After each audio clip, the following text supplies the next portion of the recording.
नमस्कार। जी बिजनेस और NCDEX IPF की खास पेशकश कमोडिटी की क्लास में आपका स्वागत है। और आज हम कमोडिटी की क्लास में बात करेंगे कैस्टर की। और कमोडिटी की क्लास का हमारा मकसद ये होता है कि हम आपको कमोडिटी मार्केट के बारे में डिटेल में बताएं और एग्री कमोडिटीज की वो तमाम बारीकियां आपको बताएं, समझाएं जो आपके लिए ट्रेड में जानना समझना जरूरी है। तो आज हम इस कड़ी में बात करने वाले हैं कैस्टर की। और कैस्टर पर बात करने के लिए हमारे साथ एक बेहद खास मेहमान जुड़ रहे हैं, रेलिगर ब्रोकिंग के अभिजीत बनर्जी। अभिजीत जी, बहुत स्वागत है आपका। और चूंकि कैस्टर एक बहुत ही बड़ी कमोडिटी है, आप देखें ट्रेडिंग के लिहाज से, तो मेरा पहला सवाल आपसे यही होगा कि कैस्टर सीड के करंट फंडामेंटल क्या हैं? ओके जी, देखिए कैस्टर अभी देखा जाए सप्लाई सीजन कंटिन्यूस हो रहा है। जो आवक है, चूंकि हार्वेस्टिंग कंप्लीट हुआ है, ये फरवरी से जो मार्च अप्रैल तक का जो होता है, ये मेन सप्लाई सीजन होता है। इसलिए बाजार में थोड़ा सा है दबाव बना हुआ है। लेकिन चूंकि अगर हम जैसे इसमें सप्लाई डिमांड ओवरऑल की बात करें, तो चूंकि मार्केट ओवरऑल टाइट है, सिचुएशन सिनेरियो धीरे धीरे जो थोड़ा जैसे ओवरऑल हम टोटल इसमें सप्लाई डिमांड के बारे में आगे बात करेंगे। लेकिन जैसे जो कैरी फॉरवर्ड जो है, चूंकि ओवरऑल कम के ज्यादा इंडिकेशन है, इस वजह से मार्केट में स्टेबिलिटी दिख रही है। भाव काफी टाइम से या कई हफ्तों से हम 6300 और 6400, 6450 या ज्यादा से तो 6500 के बीच ही 2-3 हफ्ते में हम ये देखने को मिल रहा है। मतलब मार्केट यहाँ धीरे धीरे कंसोलिडेशन जोन में एक तरीके से देखा जा रहा है जी। अच्छा, अब जरा हमें ये बताइए अभिजीत जी कि कैस्टर के पास्ट ट्रेंड्स क्या हैं और ट्रेडिंग के डायनेमिक्स क्या रहे हैं पिछले दिनों के?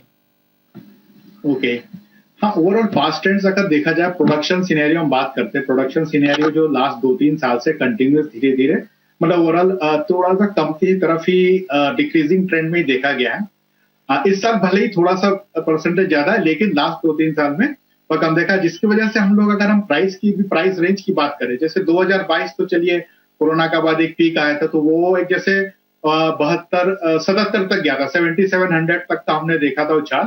लेकिन भाव नीचे 57-58 थे। और लास्ट अगर 2-3 साल का रेंज देखे तो मोटा मोटी आप माने 66,000 टू 7,000 लगभग रफली, या 5700 टू 7,000 लेवल में ट्रेड करता दिखाई दे रहा है। मतलब ओवरऑल एक रेंज जो है, जो लास्ट हम 5-10 साल की बात करें तो रेंज थोड़ा सा ऊपर हो गया है या। और अभी बात करें तो मार्केट जैसे बताया, चूंकि अभी सप्लाई आवक वजह से थोड़ा दबाव बना हुआ है मार्केट में, उस वजह से मार्केट कंसोलिडेशन 100 और 64, 64.5 के बीच मोटा मोटी अभी ट्रेड कर रहा है कैस्टर। ठीक है, तो कैस्टर सीड के फ्यूचर में क्या अपॉर्चुनिटीज, क्या संभावनाएं आपको दिख रही हैं? ओके, सबसे पहले इसमें हम सप्लाई डिमांड एस्टिमेट के बारे में बात करेंगे। मार्केट सोर्स से जो एस्टिमेटेड फिगर्स आ रहे हैं, करीब 2 लाख कैरी ओवर जैसे 2025 में था, 2 लाख टन करीब 2025 में था। उसके अगेंस्ट जैसे हम प्रोडक्शन माने करीब 17.5 लाख टन का प्रोडक्शन था, तो 19.5 या 19.55 लाख टन हम लोग मोटा मोटी ले सकते हैं टोटल सप्लाई, राइट। और इसलिए 2 लाख का कैरी फॉरवर्ड। अब है कि इस साल करीब 9 से 10% हम इजाफा एक्सपेक्ट कर रहे हैं प्रोडक्शन में, लेकिन उसके अगेंस्ट 2-3% टोटल डिमांड भी ओवरऑल एक्सपेक्टेशन है। खासकर जैसे एक्सपोर्ट का भी सिनेरियो थोड़ा दिखाई दे रहा, चूंकि देखिए अब रूपी भी कॉम्पिटेटिव है। रूपी चूंकि 90 के ऊपर अभी सस्टेन हो रहा है, तो ऐसे में कॉम्पिटेटिव इंडिया का कॉम्पिटेटिव रहेगा, तो ऐसे में एक्सपोर्ट चांसेस भी ज्यादा बढ़ सकते हैं। खासकर बायो डीजल जो केमिकल्स में कंजम्पशन आउटलुक थोड़ा बेहतर ही आ रहे हैं अभी। तो ऐसे में हाइड्रोजनेटेड जैसे कैस्टर ऑयल हुआ या सल्फ्यूरिक एसिड में कंजम्पशन चांसेस ज्यादा हैं। तो कैस्टर ऑयल के भी सपोर्ट देखते हुए और प्रोडक्शन और कैरी फॉरवर्ड का भी देखते हुए मार्केट ओवरऑल लग रहा है कि सिनेरियो इसमें तेजी का अच्छा सिनेरियो रहेगा।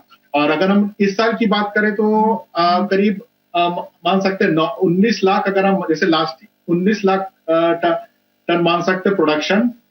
सप्लाई करीब मान सकते हैं टोटल सप्लाई, क्योंकि अगर हम लोग 90,000 टन का वो माने कैरी फॉरवर्ड 2025-26 का, 2024-25, तो ऐसे में हम 19.9 लाख टन जो डिमांड ओवरऑल टोटल डिमांड 18.5 या 18.6 लाख टन मोटा मोटी मान सकते हैं।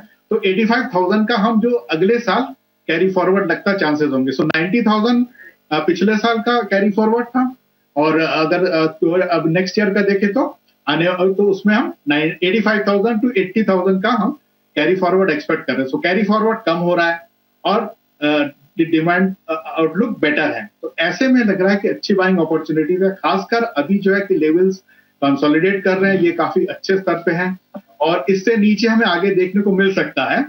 तो अपॉर्चुनिटीज वाइज देखिए, दो अपॉर्चुनिटीज तो अच्छी खासी लग रही हैं, खासकर जैसे फ्यूचर्स की बात करें या हाजिर में भी जो स्टॉक करना चाहते हैं जी।